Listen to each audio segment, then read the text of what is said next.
Assalamualaikum warahmatullahi wabarakatuh. Salam sejahtera, salam sukses dan bahagia buat Anda semuanya.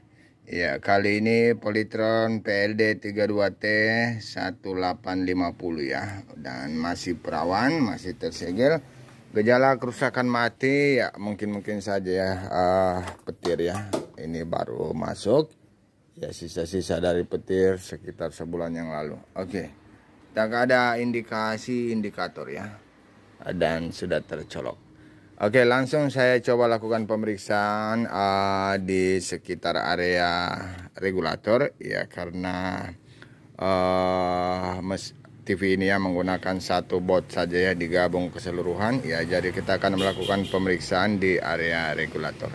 Tetap disimak di channel saya Electrical 407.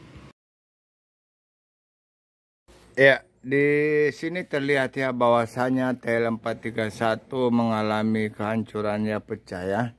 Ya, dan saya coba melakukan pengukuran pada titik-titik output dari IC LDO 1117 ya. Apakah mengalami short? Ya, jika mengalami short ya kemungkinan kita akan melakukan pelacakan apakah tembus ke chipsetnya ya, chipset IC utamanya. Jika tembus ya sebaiknya ya mengganti saja mainboard ya, atau boleh juga mengganti chipsetnya. Oke, di U4 saya coba lakukan pengukuran ya, pada outputnya aman ya, 0,43 menunjukkan dioda. Ya, posisi kabel merah di ground tentunya. Kemudian pada IC U3 ya, apakah mengalami short ya, dan sepertinya mengalami short ya. Oke, apakah IC-nya mengalami short atau di chipset atau pada tuner? Ya, saya akan lakukan pengelacakan dulu. Ya, kemudian jika mengalami di tuner maka saya akan mengganti tuner. Jika mengalami di chipset, apakah stok tersedia atau harus mengganti mainboard? Oke, tetap di channel saya. Ya, setelah melepas kapasitor masih tetap short. Setelah melepas 1117 3,3 volt masih short. Ya, dan alhamdulillah setelah melepas IC tuner ya R842 ya, sudah tidak short lagi. Saya coba buktikan kabel ground ke merah. Dan kita coba lihat apakah short ya, dan alhamdulillah tidak ya. Di sini outputnya adalah tengah, sudah tidak short ya, dan pin 1 adalah ground, pin 3 adalah input, dan pin tengah atau pin 2 adalah output ya. Dan alhamdulillah kita akan mengganti atau memperbaiki dulu untuk rangkaian power supply-nya sehingga bisa keluar tegangan 12 volt. Ya, setelahnya itu memasang kembali 1117 3,3 volt. Ya, kemudian mengganti R842 ya, IC R842 untuk tunernya. Ya, dan di sini terlihat ya sebuah kapasitor mengalami kehancurannya dari pin tengah dari jack tuner. Ya, menandakan bahwa petir melalui TV kabel. Oke, tetap di channel saya. Ya, untuk regulatornya adalah IC PWM-nya yang bermasalah. Ya, tanpa perlu melihat serinya. Ya, saya langsung mengganti saja ya dengan menggunakan OB2273 yang aslinya ya. Oke, karena sudah ada yang KW. Ya, dan setelah mengganti OB2273 PWM-nya, saya juga mengganti TL431 ya, dan di sini saya sudah pasang ya untuk 3,3 voltnya sudah tidak short ya, dikarenakan IC tuner R842 yang mengalami short. Oke, sebelum saya memasang R842 IC tuner, saya coba melihat dulu ya apakah sudah berhasil untuk mainboardnya, untuk power supply-nya apakah sudah bisa hidup dengan nilai 12 volt, dan untuk step down lainnya, LDO lainnya apakah sudah berhasil. Ya, saya coba colok ya, semoga berhasil. Bismillahirrahmanirrahim. Ya, dan saya coba ukur. Ya, alhamdulillah ya 12 volt sudah hadir. Ya, untuk 3,3 hadir pula. Ya, dan untuk ini mungkin 1,8 atau 1,2 atau berapa. Oh, kayaknya perlu untuk di on kan ya, standby onnya. Oke, ini untuk V-core-nya 1,1 hadir ya. Oke. Ya, dan selanjutnya saya akan memasang IC tuner R842. Ya, sepertinya habis, saya coba cari di bangke-bangke. Oke, tetap di channel saya. Ya, mainboard sudah dipasang di unitnya, dan di sini saya belum menyolder ya kotak dari tuner. Saya pasang dari luar dulu untuk menguji apakah sudah dapat siaran atau belum. Ya, dikarenakan IC tuner R842 saya pasang yang second ya, second dari mainboard yang rusak chipsetnya. Oke, saya coba lakukan pengecekan, semoga sudah berhasil ya. Bismillahirrahmanirrahim. Ya, lampu indikator apakah sudah bisa bernyala? Oke, sudah bisa. Dan saya coba tekan power. Oke, kita coba lihat hasilnya. Ya, seperti blank ya. Sekali nyala. Ya, apakah terjadi kelonggaran colokan? Ya, saya coba cek dulu colokan. Oh, ada kelainannya. Hanya terjadi sekali on. Saya coba lakukan pemeriksaan ulang. Oh, bernyala hidup ya. Ada hidup. Hidup, terdengar suara desiran.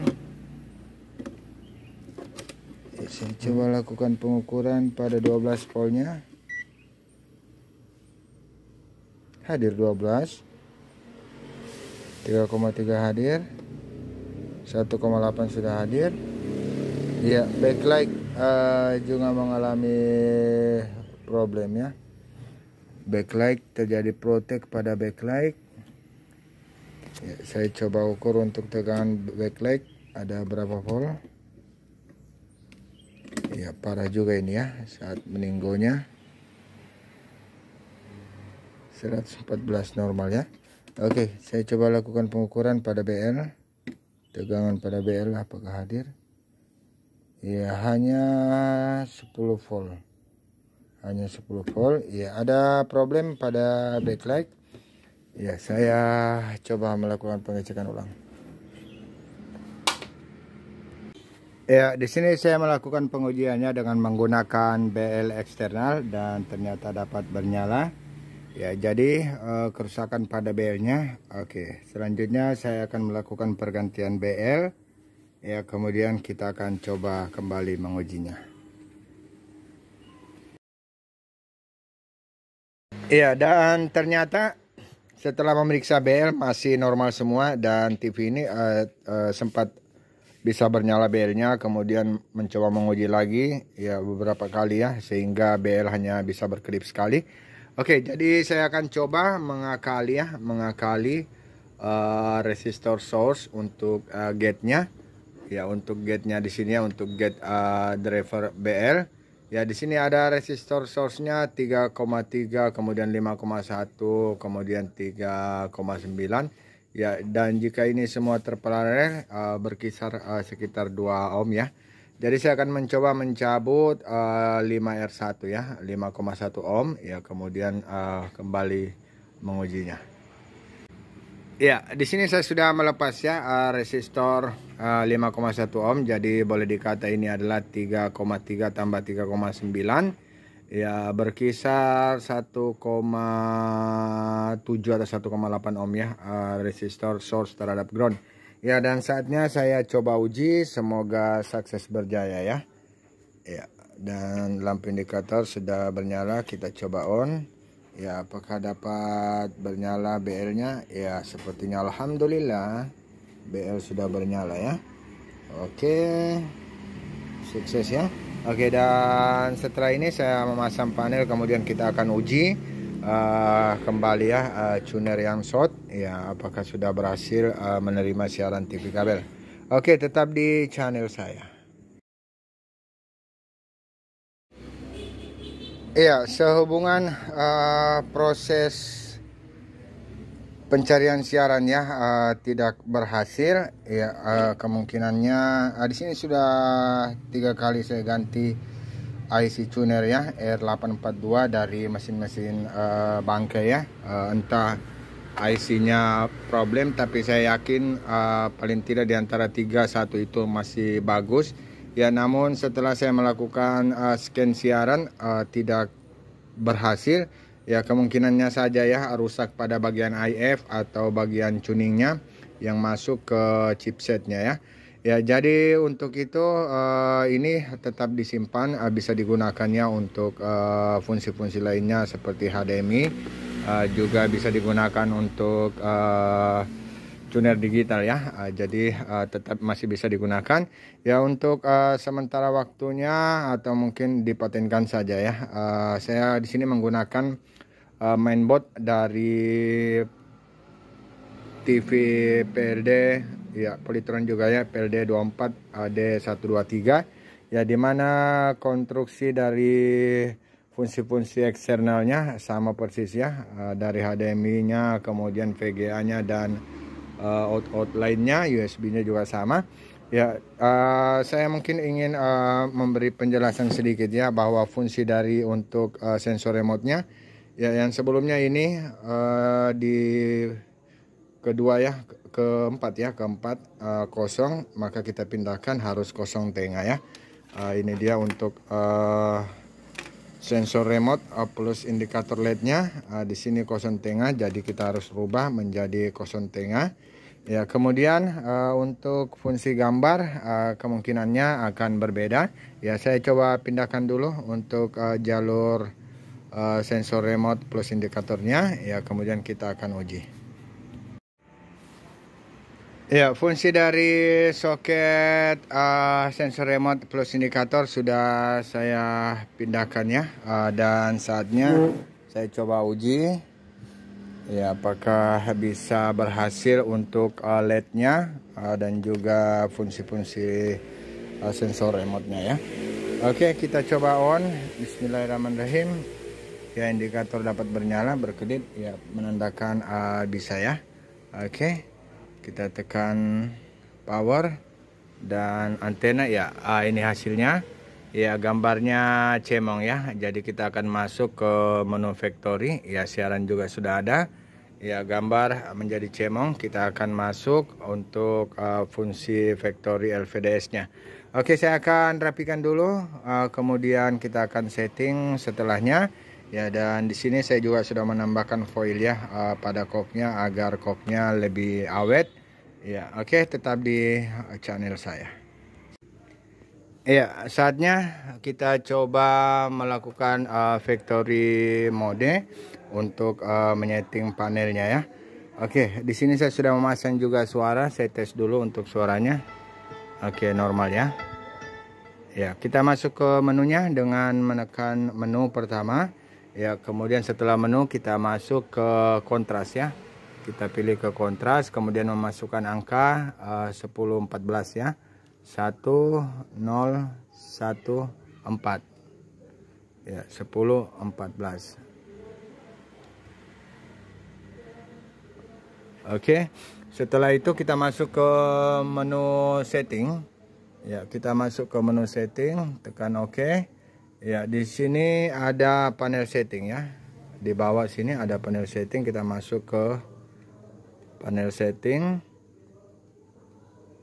ya, kemudian tekan OK ya. Ada panel select ya, panel select. Kita coba select ya, apakah bisa berpindah ya. Ternyata tidak ada pemindahannya, hanya versi V23 ya. Oke, kita kembali ke menu ya, kemudian kita coba masuk di TI mode. TI mode di sini posisinya off ya. Kita coba on kan. Kita coba on kan untuk TI modenya ya. Sudah ada perubahannya, cemongnya sudah berubah. Kita kembali ke menu ya, kemudian kita masuk ke TI mode 10 bit ya.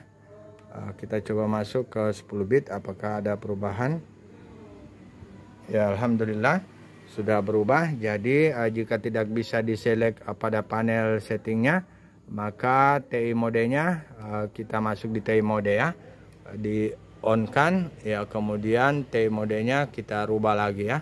Oke, kita rubah hingga bisa mendapatkan hasil yang sesuai.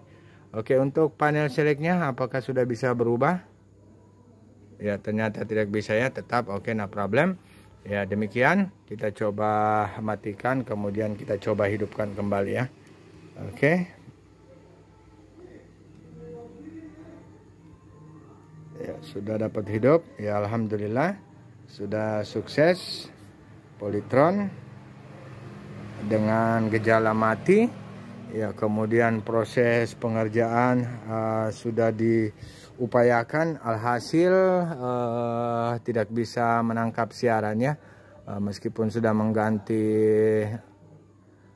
IC tuner ya, meskipun second namun yakin satu bagus ya. Entahkah mungkin karena pengaruh panasnya blower ya, sehingga rusaklah IC, dicabut kemudian dipasang ya. Jadi mungkin harus menggunakan IC yang baru ya, biar lebih awet. Oke, demikian perbaikan dari Polytron yang mati ya, dan alhasil kita harus mengganti mainboard. Namun pergantian mainboard dengan menggunakan mainboard dari 24 inch ya, dengan mengubah factory-nya. Ya, jangan lupa di like, di subscribe, di komen, di share. Wassalamualaikum warahmatullahi wabarakatuh.